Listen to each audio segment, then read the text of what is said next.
Recuerdan que ayer abríamos este programa con una frase de Mariano Rajoy que acababa de pronunciar en un foro donde decía: llevo desde que he llegado a presidente de gobierno deseando decir esto. Tengan ustedes la total y absoluta certeza que llevo muchísimo tiempo, exactamente desde que llegué a ser presidente del gobierno, esperando poder dar una noticia como esta que estoy dando hoy aquí. La encuesta de población activa nos informa que el paro se redujo en 310.400 personas en los últimos 3 meses, una reducción que no tiene precedentes en las series históricas del Instituto Nacional de Empleo. Así que esto dice el presidente del gobierno y les remitía yo a un artículo de Juan Iranzo, fin de la crisis. Juan Iranzo, ¿esto es así? Yo estoy convencido, porque es verdad que no existe un concepto técnico. Los economistas sí que hablamos de recesión cuando empezamos a crecer negativamente, el PIB cae y abandonamos la recesión en verano del año pasado cuando deja de caer. Pero no existe un concepto de crisis. Pero desde hace mucho tiempo hemos acuñado algunos, desde hace más de 20 años, el concepto de crisis vinculado a confianza y sobre todo a capacidad de crecer y generar empleo neto. Y eso es lo que creo que está ocurriendo. Los datos que hemos conocido, sobre todo estos últimos días, así lo confirman. En primer lugar, el Banco de España, que nos ha dicho que la economía española está creciendo y cada vez más, está acelerando el crecimiento. 0,4 el primer trimestre, 0,5 el segundo. Que además ese crecimiento del segundo trimestre ya se basa fundamentalmente en consumo, gracias a la confianza de los que trabajamos, es verdad, fundamentalmente. Y por otro lado, ¿qué expectativas tienen los inversores respecto a España? De gran confianza. Por tanto, la confianza creo que se ha recuperado. Y el segundo asunto es crecer lo suficiente para generar empleo neto.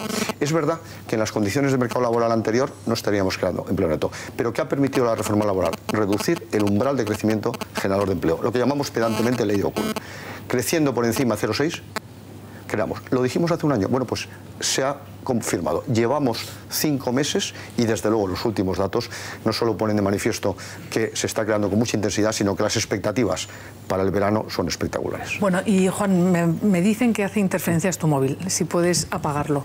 Está apagado el móvil de Juan. Bueno, pues ahora lo intentamos solucionar, pero fíjate, yo pienso desde el punto de vista de la gente que está en su casa, que lo está pasando mal, hay todavía 5,5 millones de parados, estamos hablando en términos EPA de ayer, que era la encuesta de población activa. Esa gente quizá cuando te escucha a ti dice, sí, bueno, una cosa es la teoría económica, pero la realidad es que todavía hay gente que lo está pasando muy mal. ¿Cuál es el mensaje que se les puede decir a todas estas personas que están en el paro, esos todavía casi 2 millones de hogares que tienen a sus miembros en paro, a todos sus miembros en paro? ¿Cómo se les explica esto? Precisamente lo explico en ese artículo en la segunda parte, porque digo, no tenemos que conformarnos, no tenemos que dar por zanjado la toma de decisiones y por tanto lo que pensamos es que en este momento la economía española abandona la crisis, pero evidentemente hay que hacer un gran esfuerzo entre todos para mejorar el potencial de crecimiento. Es decir, crecer más y generar mucho más empleo. Porque hablo del drama que significan esos 5.600.000 parados que desgraciadamente todavía tenemos. Y por tanto tenemos que hacer un esfuerzo colectivo de política económica, política fiscal adecuada, unidad de mercado, etcétera, que deben ser los próximos retos. Y ese programa de incentivo de la economía también tiene que ser responsabilidad de los empresarios, seguir mejorando la competitividad y uno de los asuntos fundamentales ha sido la devaluación interna, precios-salarios. Por tanto, no pensemos ahora en romper ese gran beneficio. Y luego los trabajadores que han hecho un gran ejercicio de solidaridad, puesto que han ajustado salarios para mantener el empleo. Ese esfuerzo colectivo tiene que seguir precisamente para reducir mucho más el paro, que es el gran drama pendiente, sin lugar a dudas. Hombre, ese esfuerzo que es gigantesco, ese esfuerzo colectivo en cuanto a términos de poder adquisitivo, reducción de salarios. Esta mañana el ministro de Guindos en la cadena SER precisamente comentaba los buenos tiempos que estamos viviendo en cuanto a empleo. Otra cosa es que aquí se haya terminado todos los problemas de todo el mundo, que nadie dice eso. Vamos a ver lo que decía el ministro de Guindos. En los últimos 12 meses se ve que ha habido una caída muy importante del paro y un aumento de la ocupación. Eso no ocurría desde el inicio de la crisis hace 6 años, ¿no? Esa es la tendencia. Yo espero que esa tendencia continúe. Tiene que continuar con la recuperación de la economía española, que ya lleva 12 meses, 4 trimestres de crecimiento positivo y de un crecimiento en aceleración. Bueno, pues, ¿qué os parece? A ver, Víctor. Yo quisiera preguntarle a Juan, porque es la polémica del día, después de lo que yo creo que es un punto de inflexión clarísimo. No sé si el fin de la crisis. Seguramente de la crisis sí, de las consecuencias de la crisis todavía no. Pero el gran debate de hoy es saber en qué medida la reforma laboral, tan denostada, tan criticada y tan defendida por el Gobierno, pues ha incidido en que se produzca este giro en el mercado laboral. Porque estamos todos de acuerdo en que los datos de ayer no tienen precedente en 50 años de mercado laboral en nuestro país. Entonces, ¿la reforma laboral propicia esto o esto lo propician otra serie de condiciones? A lo que yo añado que el líder recién nombrado por los electores del Partido Socialista, Pedro Sánchez, ha dicho que él lo primero que haría si llega al Gobierno es quitar esa reforma laboral, que incido en lo que... Sí, derogarla. Con lo cual, si es la que ha facilitado esta recuperación rápida a España, ¿qué es lo que pasaría, Juan? Pues yo creo que generaríamos mucho menos empleo, tendríamos que crecer como en el pasado el 2,6% para conseguir generar un puesto de trabajo. Hay que tener en cuenta qué serán las características, pero España en esto sí que era excepcional, porque en la mayoría de los países, pero desde Estados Unidos hasta incluso Portugal, creciendo el 0,6, 0,7, se puede generar empleo neto. Y ahora eso es lo que ha permitido la reforma laboral. Ha permitido, a mi juicio, varias cosas esenciales en esta recuperación y en esta creación de empleo.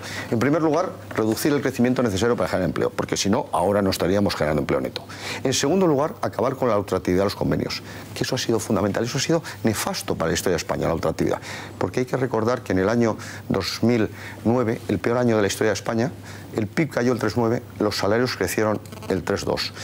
La construcción cayó el 11,5%, los salarios en la construcción crecieron el 3,6% por la ultraactividad. ¿Cuál es el ajuste dramático? 1 millón de puestos de trabajo destruidos. La ultraactividad que nos llevó a ajustar vía cantidades. Ahora, ¿qué ha permitido la reforma laboral? Que nos hayamos ajustado algo el sueldo y hayamos mantenido el empleo, esa devaluación interna. Pero es que además eso que ha provocado que no haya inflación, por tanto, tampoco hemos perdido los trabajadores apenas poder adquisitivo. Yo creo que la reforma laboral es fundamental. Y como hablaba con Luis cuando nos maquillaban, también hay otro factor muy importante. Hay que reducir impuestos y cotizaciones sociales. La tarifa plana yo creo que ha sido otro factor fundamental para generar empleo e incluso para aflorar economía sumergida. Juan, por favor. Perdón. A ver, yo querría... Bueno, ¿le dejas por alusiones a Luis? Por supuesto. Sí, es que a mí me parece, Juan, que el factor fundamental ha sido precisamente el fiscal, el de la tarifa plana, porque la reforma laboral ya existía desde hace tiempo. En el primer trimestre, con crecimiento de 0,4, no ha habido prácticamente crecimiento del empleo. Sin embargo, desde la tarifa plana sí. Me parece que ese ha sido el detonante de este dato espectacular. Lo cual plantea que la fiscalidad sobre el trabajo es probablemente demasiado elevada y que cuando esa fiscalidad se ha colocado en niveles razonables de los 100 euros, que en realidad no son 100 sino más, pero bueno, en esos niveles razonables, entonces de repente aflora empleo y la gente se anima a contratar. ¿No te parece que ese es un factor mucho más decisivo, el de la tarifa plana, que el de la propia reforma, que fue muy útil para amortiguar la caída, la destrucción de empleo, pero no para la generación de empleo nuevo? Hombre, yo creo que efectivamente la tarifa plana y por tanto la reducción de los costes fiscales sobre el efecto del trabajo es fundamental y probablemente en el futuro, cuando sea posible, hay que bajar cotizaciones sociales, pero también hay que tener en cuenta que lo que ha reducido es un umbral de crecimiento generador de empleo justo. A partir del 0,6 es cuando se ha empezado a generar empleo neto, en términos interanuales. Y luego, por otro lado, hay que tener en cuenta otra circunstancia. Insisto, la devaluación interna, que es un ejercicio de responsabilidad y sabiduría de trabajadores y de empresarios, favorecido por la nueva legislación, que ha permitido pues, que hayamos recuperado enormemente competitividad, porque hemos salido de la crisis como lo hemos hecho siempre, exportando. Pero en cambio, la competitividad ahora se ha hecho de una manera inocua en cuanto a la inflación. Antes devaluábamos la peseta y eso generaba un proceso inflacionista que esterilizaba, generaba graves problemas. Por tanto, creo que es un ejemplo y por eso creo que para generar más consumo hay que crear más empleo y más confianza. Pero que si ahora subimos los salarios para generar más consumo, vamos a provocar el efecto contrario. Por tanto, por eso creo que es el momento de seguir siendo todos responsables. Por eso no podemos ser complacientes. Y el fin de la crisis significa mejores expectativas, pero seguir trabajando para generar más empleo y sobre todo para reducir esa dramática bolsa de parados. Margarita, ahora sí. Sí, Juan, dos pequeños comentarios y una pregunta. La devaluación interna, a la que ha hecho usted repetidos cánticos en estos minutos, ha perjudicado mucho más a unos que a otros. Y dos, al equiparar, que me ha llamado la atención, fin de la crisis con generación de confianza, quiero recordar solamente que el denostado Zapatero, cuando negaba la crisis, parece ser que lo que pretendía es que el consumo siguiera manteniéndose. Pero bueno, en todo caso, la creación de empleo temporal y precario que se ha producido, de la cual yo me felicito también como ciudadana, lo que no está propiciando un cambio en el modelo económico de España. Entonces, para que se produzca ese cambio en el modelo económico de España, ¿qué habría que hacer? Muy bien, pues en primer lugar yo creo que esa devaluación interna ha afectado a trabajadores, pero ¿con qué beneficio? Que no hemos perdido empleo y estamos ganando. Y yo soy trabajador. En segundo lugar, ese ajuste de precios sí que ha tenido efectos en los márgenes de las empresas, pero sobre todo esa estabilidad de precios nos favorece a todos porque no perdemos poder adquisitivo. Cuando yo hablo del fin de la crisis, no estoy tratando de trasladar a la sociedad una falsedad, sino argumentado con cifras.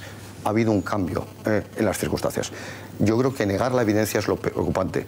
Ahora, no sé si se me recordará como el que predijo el fin de la crisis, o lo certificó, pero sí que el señor Zapatero, cuando anticipé la crisis junto con el profesor Velarde y el profesor Lagares, nos llamó antipatriotas, que fue el primer portada del mundo cuando se empezó a hablar de la crisis. ¿Eres el primer economista que has certificado ya el fin de la crisis? Porque te lo escuché el otro día en Castilla-La Mancha. El primero. Espero haber acertado. Igual que en el otro, desgraciadamente acerté, aunque me quedé corto en anticipar la crisis. Me quedó cortísimo. Pero yo creo que lo que hay que transmitir a la sociedad no son ilusiones falsas, sino realidades. Y eso es lo que estamos trasladando ahí. Y luego, en este sentido, lo que yo creo es que, contestando a la pregunta, hay que seguir trabajando entre todos. Esto es una responsabilidad de todos. Y ¿qué es eso de exactamente cambiar el modelo productivo? A mí me preocupa mucho esos modelos centralizados que dicen el futuro está en el sector aeroespacial, en las energías renovables. Yo no creo en sectores, yo creo en empresarios que creen en proyectos concretos, en escenarios de política económica que les permitan moverse más o menos libremente y en trabajadores formados que respondan a los retos del mercado actual. Pero Juan, para esa gente que está en casa, Montserrat te doy la palabra, que está en su casa, que está parado, que tiene 40 años o que tiene hijos en paro, que han acabado las carreras, en fin, para toda esa gente que está a la búsqueda de un empleo, ¿qué se les puede decir? ¿Cuál sería el consejo si ahora de verdad se está moviendo, si estamos ante el fin de la crisis? ¿Cuál es su salida? El primer consejo, que hay que formarse para la empleabilidad. Porque uno de los problemas que tenemos en España, y ahora se va a manifestar cuando se genere empleo, claro, cuando se destruya no, es que hay una falta de cualificación y formación profesional, por ejemplo. Hay un exceso de licenciados y una falta de licenciados muy cualificados en máster. Por tanto, la formación debe ser uno de los retos. Lo que sucede es que no se soluciona a corto plazo. En segundo lugar, que estén dispuestos a moverse. Porque antes nos movíamos, incluso fuera de España, mucha gente. Ha habido ahora una cierta migración, pero que no podemos encontrar el puesto de trabajo enfrente de casa. Y en tercer lugar, que hay que tener en cuenta que se empieza poco a poco en el mercado laboral y que tienes que ir cogiendo experiencia. Que lo importante es meter la cabeza. Y es verdad, yo creo que ha habido, como consecuencia de la expansión de tantos años, la gente desde el primer día preguntaba sus condiciones laborales, su salario.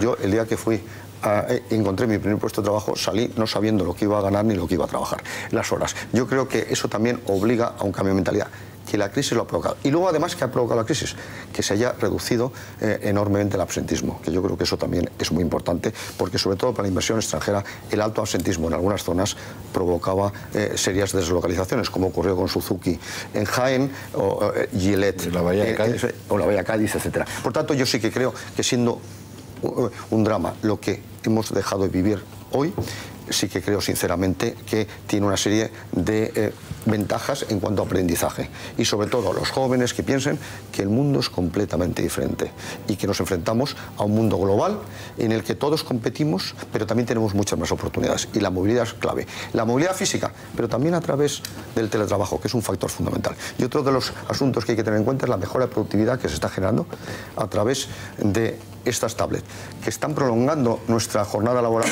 pero la podemos gestionar mucho más adecuadamente. Eso sí, Cuidado, que yo el otro día fui agredido por la tablet porque se me cayó, porque me dormí con ella y se me cayó la nariz. Y les puedo asegurar que es una agresión dura. Esto no lo había oído nunca. Te rompe el tabique. La patronal COE habla de mayor flexibilidad. Es cierto que siempre habla de lo mismo porque lo que quiere es que el gobierno siga tomando medidas para que las empresas puedan lograr empleo de sostenibilidad. ¿Qué habría que hacer en ese apartado? Y segundo, se ha traído a colación la contratación temporal. Yo creo que la contratación temporal sí que da respuesta a los estudiantes, a los universitarios. Es decir, no se trata tampoco de demonizar esa dualidad contractual. Es que yo creo que, en primer lugar, en una economía como la española, con una cierta importancia agrícola y sobre todo con una gran importancia turística, la estacionalidad es fundamental, pero también la temporalidad, por tanto.